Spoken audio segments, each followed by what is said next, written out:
Details చూస్తే ఖమ్మంలో మంత్రి పువ్వాడ అజయ్ కుమార్ ఏర్పాటు చేయాలనుకుంటున్న కృష్ణుడి రూపంలో ఉన్న ఎన్టీఆర్ విగ్రహం అంశంలో తెలంగాణ హైకోర్టు స్టే ఇచ్చింది. ఈ నెల 28న విగ్రహాన్ని ఆవిష్కరించేందుకు పువ్వాడ అనుచరులు ఏర్పాట్లు చేస్తున్నారు. తదుపరి ఉత్తర్వులు వచ్చేంత వరకు విగ్రహం ఏర్పాటు చేయకూడదని హైకోర్టు ఆదేశాలు జారీ చేసింది.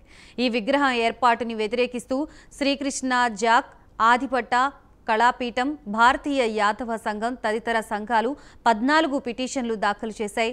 వాదనలు విన్న హైకోర్టు తదుపరి ఆదేశాలు ఇచ్చేంత వరకు విగ్రహాన్ని ఏర్పాటు చేయవద్దని ఆదేశించింది.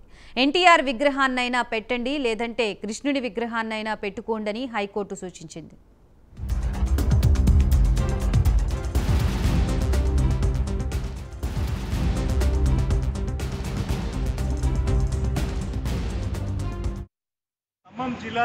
ఖమ్మం జిల్లా కేంద్రంలో లగ్గారం చెరువు మధ్యలో నిబంధనలకు విరుద్ధంగా హిందూ మనోభావాలకు వ్యతిరేకంగా ఏదైతే శ్రీకృష్ణుడి రూపంలో ఎన్టీఆర్ విగ్రహాన్ని పెడుతున్నారో ఆ విగ్రహానికి సంబంధించిన ఇలా కోర్టులో కేసు వేయడం జరిగింది.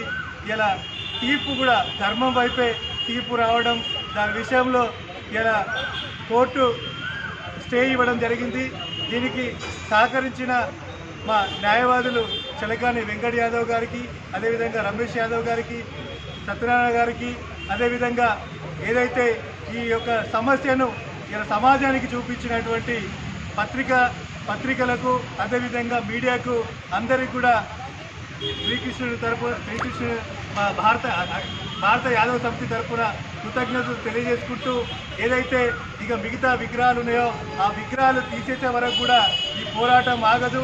దీనికి అన్ని మీడియా కానీ, ప్రింట్ మీడియా కానీ, ఎలక్ట్రానిక్ మీడియా కానీ, హిందూ సమాజం కూడా తోడ్పాటు